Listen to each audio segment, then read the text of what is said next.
Fired Up Friday. Hey, today I'm gonna go back down memory lane for just a moment to my very first duty station in the Army, and it was in Germany. It was a beautiful base in Bavaria, and the unit that I was part of, we call ourselves the Op for the opposing force. And so what would happen is all the units that were stationed in Germany would come to our base. They would train against us, and we replicated the enemy, which at that point in time, back in the late 90s, was the Soviet Army. So we performed a lot of Soviet doctrine. But at the end of the day, I spent 10 months out of every year playing life-size real-world laser tag. And it was really, really fun. So I will tell you that our unit, we got really, really good at what we did. And so as I sat back and said, okay, why were we so good? Well, there were a couple fundamentals here. Number one, repetition. When you're conducting the same type of missions on the same type of train over and over and over again, we got really good. We were able to really hone our skills. The other thing we did is we stuck to the basics. And the last thing, with the basics, we also maintained what we call the tactical reserve.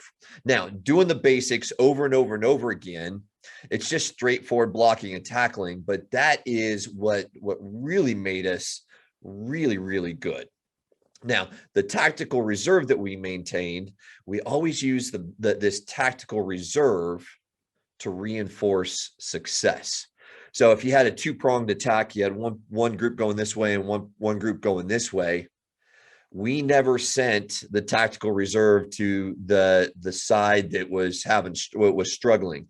You always sent that tactical reserve toward the side that we were kicking the tar out of the enemy. So we would, and really it becomes reinforcing that success so that we got deeper and deeper and deeper behind the enemy lines and had just tremendous success. It pushed the whole element forward and deeper. Well, yeah, we would have some guys struggling over there, but that's where we use the tactical reserve.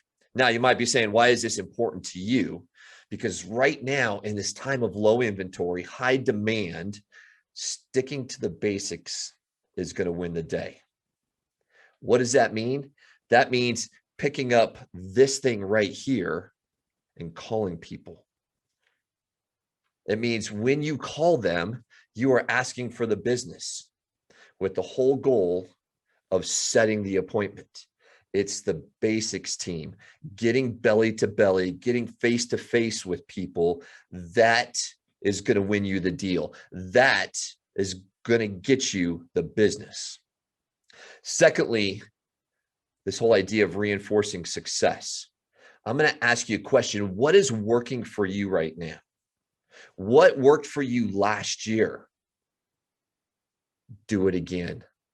Reinforce that success. Don't overthink it. Do it again. I will tell you that if you're like, okay, well, what has worked? Stop and think about it. Probably 80 to 90% of your business came from your sphere of influence. Back to the basics. Pick up the phone, call them. If door knocking worked for you, if geo farming worked for you, if a demographic farm worked for you, guess what? Keep doing it. Just like that first unit that I was part of, sticking to the basics over and over and over again, reinforcing that success is going to be the recipe to have your best year ever. So take care of your significant weekend your significant other this weekend. Get fired up. Stick to the basics, reinforce success. Have a great Valentine's Day. Get fired up, team.